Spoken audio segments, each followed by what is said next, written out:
आज शहीद बिरसा मुंडा जन्म जयंती कलाहांडी जिला जयपाटना ब्लॉक अंतर्गत बांडिका पंचायत स्थित आमुजोर आश्रम विद्यालय ठारे बहु आडंबर पालन होई जाइछि। एही उत्सव रे शहीद बिरसा मुंडा विगत दिनर परिचय जहाँ बिरसा मुंडा जने आदिवासी विप्लवी एवं शहीद से सुंदरगढ़ जिलार उल्लीहातु ग्रामर एक मुंडा परिवार रे 1875 मसीहा नवेम्बर 15 तारिख रे जन्म ग्रहण करथिले। से इंग्रेज सरकारक अत्याचार विरुद्ध रे स्वर उत्तोलन करथिले। इंग्रेज माननकु हटाइबा पई बिहार ओडिशा पश्चिम बंग सीमावर्ती आदिवासी माननकु नै संग्राम करथिले। एही भली शहीद बिरसा मुंडांको अनेक कीर्तिमान विषय रे छात्र छात्री माननकु अवगत कराइबा सह सहभागी रूपे नै छात्र छात्री अभिभावक तथा आश्रम विद्यालयर शिक्षक माने समस्ते मिसी किभली भाबरे छात्र छात्रींको भविष्यत गढ़ी उठिबो से नै प्रधान शिक्षक श्रीजुक्त रघुमणि दमसेना अवगत कराइथिले।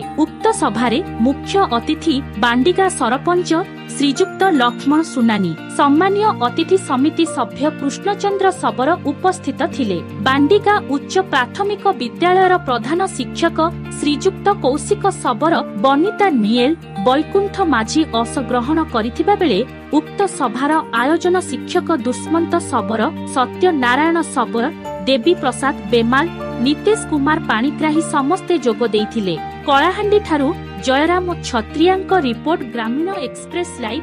रघुमणि दमसेना विद्यालय प्रधान शिक्षक भाव में आज की 3 वर्ष कार्य आज शुभ दिन शुभ अवसर भगवान बिरसा मुंडा जयंती अवसर में विद्यालय पेरेंट्स एज ए पार्टनर सम्मिलनी अनुष्ठित होती। भगवान बिरसा मुंडा जेहेतु बिरसा मुंडा को भगवान कहबार अर्थ है से आदिवासी कूल एवं गरीब परिवार जन्म हो माने कुसंस्कार को दूरीकरण करने जो भाया पदक्षेप नहीं इंग्रेज मान विभिन्न प्रकार जो माने खराब कुशासन को तार प्रतिवाद करते इंग्रेज मान सहित लड़े कर अल्प बयस से जीवन को उत्सर्ग करते से आदिवासी जनजाति जन्म होया कर्म कर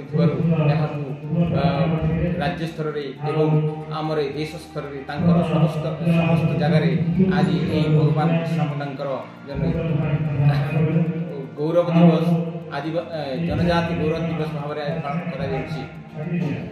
लक्ष्मण सोनानी बांडिगा ग्राम पंचायत सरपंच आज आमजोर आश्रम विद्यालय रे बिरसा मुंडा जन्म जयंती तथा पेरेंट्स डे जोटा कि शिक्षक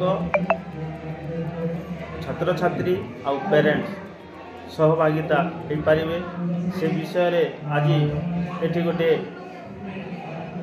मंच होता।